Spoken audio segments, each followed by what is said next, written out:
أعوذ بالله من الشيطان الرجيم بسم الله الرحمن الرحيم الحمد لله وحده والصلاة والسلام على من لا نبي بعده أما بعد السلام عليكم ورحمة الله وبركاته İngilizce Kur'an-ı Kerim dersi 4. kısım.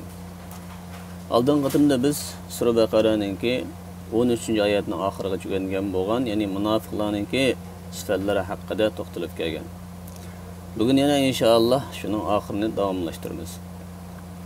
Bismillahirrahmanirrahim. Ve idâ lequllezîne âmenû qâlû âmennâ. Ve idâ khalav ilâ şeyâtînihim qâlû innâ ma'akum innemâ nahnu mustehzi'ûn.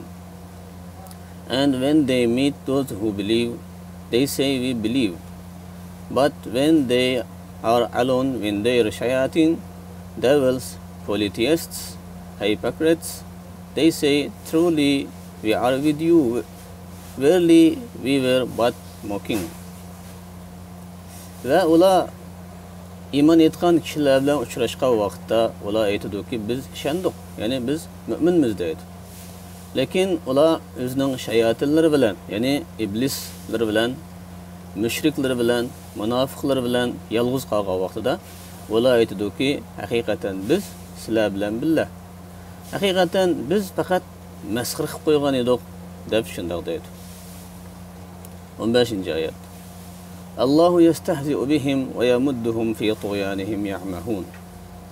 Allah mocks at them and gives them increase in their wrongdoings to wander blindly. Yaki to wander blindly.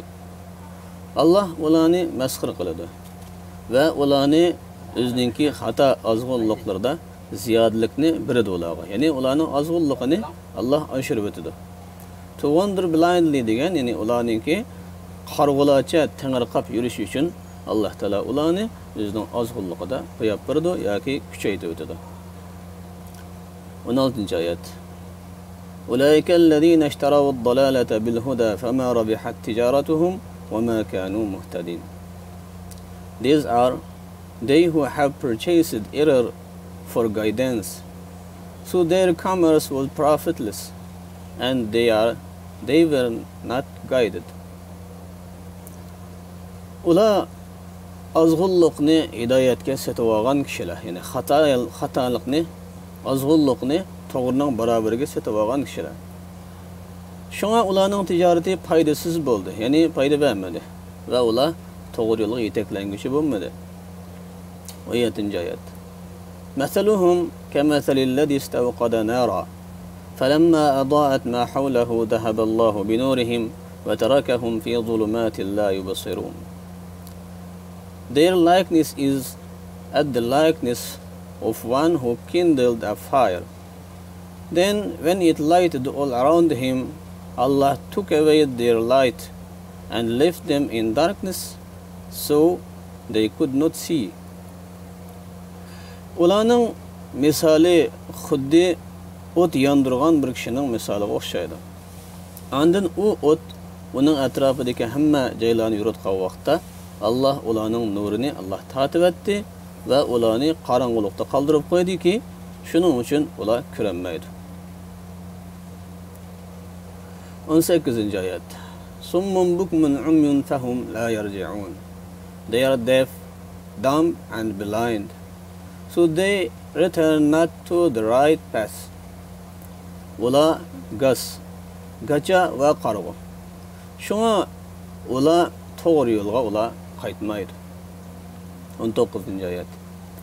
Aw kasayyibin minas samaa'i fihi zulumatun wa ra'dun wa barqun yaj'aluna asabi'ahum fi adanihim minas sawa'iqi hadara al-maut wallahu muhitun bil kafirin. Or like a rainstorm from the sky, wherein is darkness, thunder, and lightning. They thrust their fingers in their ears to give out the stunning thunderclap for fear of death. But Allah ever encompasses the disbelievers. Allah will gather them all together. Yaki yine bu munofiqlarga keltirilgan ikinchi bir misol. Yoki osmondan yoqqan nihoyat ko'p yomg'irga o'xshaydi. Uningda qorong'ulik guldirmama va chaqmoq bor. Ular o'z barmoqlarini quloqlariga tiqib oladi. Nima uchun? Kishini hayron qoldiradigan chaqmoqninki so'qilib ketishini o'zini saqlab qolish uchun, ya'ni keep out degan o'zini qo'g'dab qolish uchun o'limdan qo'rqqanlikdan. Lekin Alloh doim kafirlarni qorishab turguchidir. Ever degan har doim, azali va abadiy degan ma'noda. Doim kafirlarni qorishab turdi deganning ma'nosi yana Alloh ularning hammasini birlikda ularni to'playdi. 20-oyat. Yakadul barqu yaqtafu absarahum kullama adaa lahum mashaw fihi wa idha azlama alayhim qamu walau sha'a Allahu ladahaba bi sam'ihim wa absarihim inna Allaha ala kulli shay'in qadir. The lightning almost snatched away their sight. Whenever it flashed for them, they walk there, and when darkness covers them, they stand still. And if Allah willed, He could have taken away their hearing and their sight. Certainly Allah has power over all things. Bu misalning davomini Alloh subhanahu va taolo yana davomlashtirdi. Chaqmoq ularninki ko'rish quvvatini tortib o'tkazib tas qiladi. Ya'ni ularni qarg'ib qo'yg'ili tas qiladi. Qachonki chaqmoq ularga yo'riq tushasa, ular shu yo'riqdan mengib oladi va qachonki ularni qorong'ulik qoplasa, ular jim turib qoladi. Stand still degan to'xtab qoladi.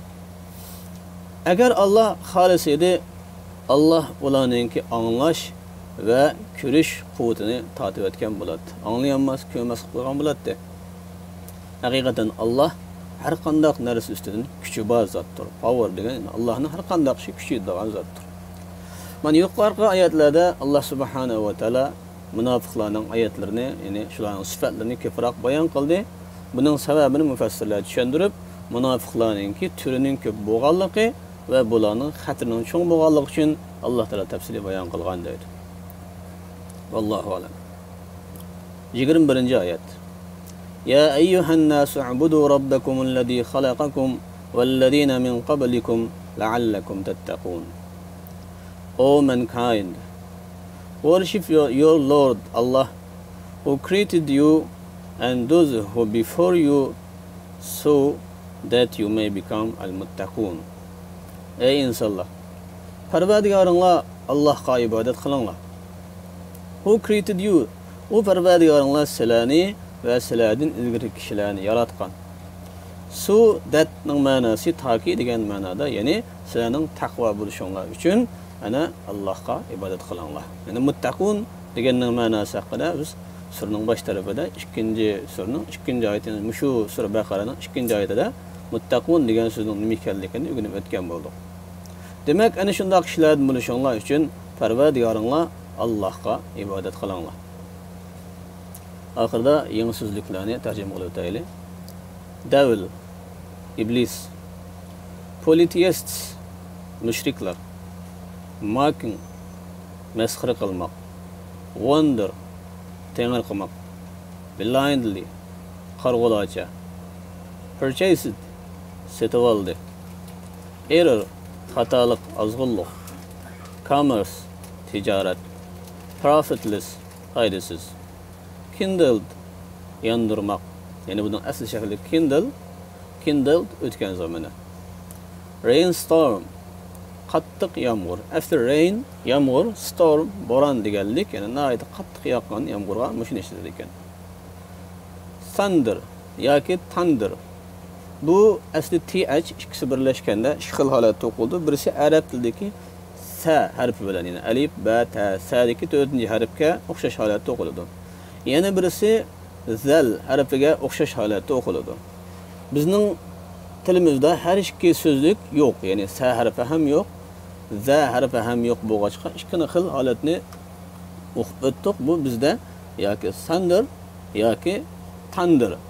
Ba'zi kishilar shunday ham talaffuz qiladi. Eng to'g'risi buning shu sa harfiga o'xshash holatda thunder degan talaffuz eng to'g'risi shu. Ya'ni guldirmama degan ma'noda. Lightning, chaqmoq. Thrust, tiqib olmoq. Stunning, hayron qoldirmoq. Thunderclap, chaqmoq. encompass qo'rishimaq, gather to'plamoq, snatch tortib etmek, sight ko'rish quvvati yoki ko'z degan ma'noda ham keladi. Flash yoritmoq.